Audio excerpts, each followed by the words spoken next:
Despite paying full retail price for a brand new graphics card, I still think there's some room for profit on this one. In today's episode of Flippin' Friday, I'll be walking you through a $550 gaming PC build so you can repeat it for yourself whether you're flipping it or you just need a new personal build. We'll benchmark it to see what it's truly capable of, and then we'll flip it locally for hopefully a good amount of profit. In the previous episode of Flippin' Friday, I got about 20 messages right away saying they wanted the PC, so I know I priced it too low. So in today's episode, I'm gonna try to avoid that mistake. And per usual, I'm gonna build this entire PC over on my Twitch channel, so let's take all of these parts home and get this thing built. Today's video is sponsored by Corsair, and specifically their brand new and baller HS80 Max wireless gaming headset. This isn't just a performance upgrade where they now have a 65-hour battery life, huge 50mm drivers, and Dolby Atmos surround sound, but it's also an aesthetic upgrade as well. On Corsair's website, you can select these different colored custom kits to include blue, red, pink, and gray, and these all look incredible. I'm also personally a huge fan of the adjustable fabric strap design compared to a traditional notching system. These are perfect for my 3 to 4 hour PC building live streams that I do every single week where comfort is a high priority. You can check out the HS80 Max for yourself by clicking the first link down in the description. All right, so I built this entire PC while talking to you guys, twitch.tv/ZachTechTurf if you want to join in on the fun, and this build went pretty smoothly without any real issues. Starting with the CPU, we're going with yet another Ryzen 5 3600, which may seem questionable with our GPU choice, but we'll talk about that in just a bit. I know I keep saying this, but this 3600 is one of the best budget CPUs that you can go with right now because it can be easily found on AliExpress for $62, which is what I paid. One of the main advantages of the 3600 other than price is that you can pair it with a really cheap motherboard, including A520 boards, which you can find for new and cheap. And speaking of which, this is the Gigabyte A520M S28. You'll notice on here that there's only 2 RAM slots, not a lot of ports or upgrade options,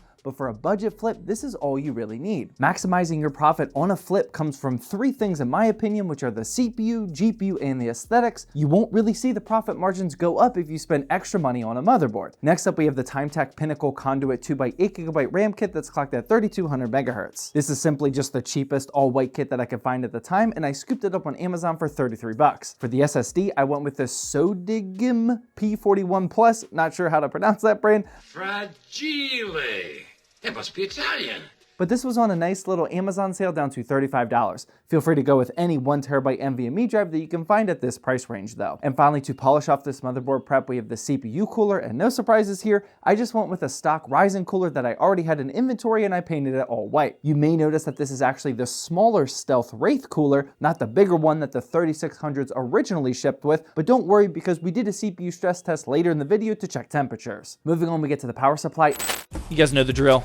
And this is another PV Prestige 600 watt. This is an 80 plus gold tier C rated unit that I bought for $51 on Amazon, and I of course paired that with some $17 easy DIY white cable extensions because aesthetics over everything. And speaking of aesthetics, the case we have here today is the Gamemax Destroyer TGW, and this was on a Newegg sale down to $69, so I scooped it up. This is an ultra funky micro ATX case, despite clearly looking like an ATX case with the 3 fans at the front, lots of PCIe brackets, and the overall size of it. It's a sneaky micro ATX. I'm actually not a huge fan of the case for that reason. There's a ton of extra room here up at the top, and I hate how the motherboard hangs here instead of being flush with the PSU basement, and that's why I routed the motherboard cables underneath the board instead of having them all dangle down here at the bottom. Instead of this case, I'd recommend the Sama ARGB Q5-W, which is a much better and cheaper option for a micro ATX all-white build. And finally, to tie the whole white color scheme together, we have the GPU, and like I hinted at the intro, we actually have a brand new Zotac RTX 3060 12GB that I picked up off Newegg for $250. Typically for a budget flip like this, you'll get much better value out of using a used graphics card, but with the way the pricing lined up for this project, I just decided to go against the grain a little bit. Before adding a GPU, our total build price was at $317, and honestly, there's just not that many all-white GPUs that I consider in the $100 to $150 price range. For pure performance, you know I always love the RX 5700 XT, but I don't think there's many or any white options for that one, and with this RTX 3060, we'll be able to get a significantly more amount of money for it than I initially planned. All in all, here's what the entire parts list is looking like, and my total cost for the build was $567. That's not bad for any RTX 3060 build on its own, let alone an all clean white one with RGBs,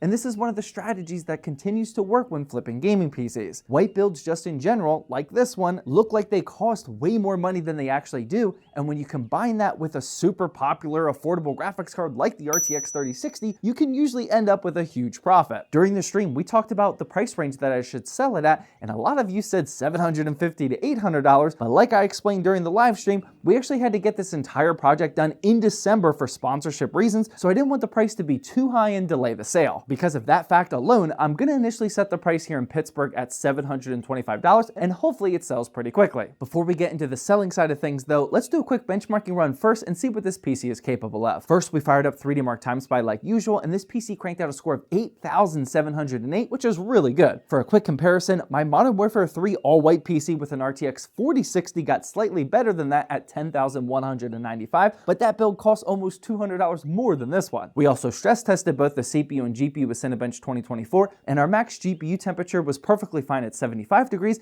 but our CPU did peak up to 85 degrees, which is still fine, but obviously not ideal. Now, when you're gaming, you're never gonna see that temperature because the CPU isn't normally pegged to 100% utilization the entire time, but this does illustrate that there is room to upgrade the cooler if you wanted to see better temperatures. After that, we tested some games, and here's the result of those. Every game did pretty well around the 1080p and high settings mark because of that 3600 and 3060 combo, and even Starfield got 60 FPS because we could enable DLSS. Per usual, I won't be showcasing all of these results in the build posting, but since Starfield did actually hit 60 FPS, I'm probably going to show it this time, along with the other popular titles like Fortnite, Valorant, and especially Modern Warfare 3. So now it was time to get the post listed on Facebook Marketplace, and per usual, I'm just copying and pasting the same information from my previous flips, but just changing the spec sheet and the benchmarks. As a quick note, if you want to increase your sales with PC flips or just selling in general, always sell the experience first and then the actual product.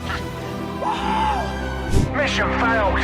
We'll get them next time. Here in my intro, you can see that I'm explaining that this is a beautiful build that can play all of the latest titles in 1080p. And then below that is when I rattle off the spec sheet. This is one of my first rules of selling, so I always apply this with my own flips as well. After a few days, I ended up finding a buyer. And again, since I was pretty rushed for this 2023 deadline, I settled on $700 instead of $725, but I'm perfectly okay with that given the situation. I have no doubt that I could have been patient and gotten the full $725, but sometimes there's a higher priority than squeezing out every last dollar of profit for your gaming PC flips. At a $700 sale price and a $567 total purchase price, that leaves us with a nice little profit of $133, and that's actually pretty solid considering we have a brand new MSRP price GPU in there. After 3 episodes of Season 2 of Flippin' Friday, we're now up to $378, and after one more flip, we're officially playing with house money because that'll be enough money to cover the next flip. Once you start playing with house money instead of your own, PC flipping and just business in general becomes a lot more fun. Because the house always wins. So make sure you get subscribed if you aren't already to catch the next upcoming episodes, and feel free to click the screen now if you still need to get caught up on all the previous ones as well.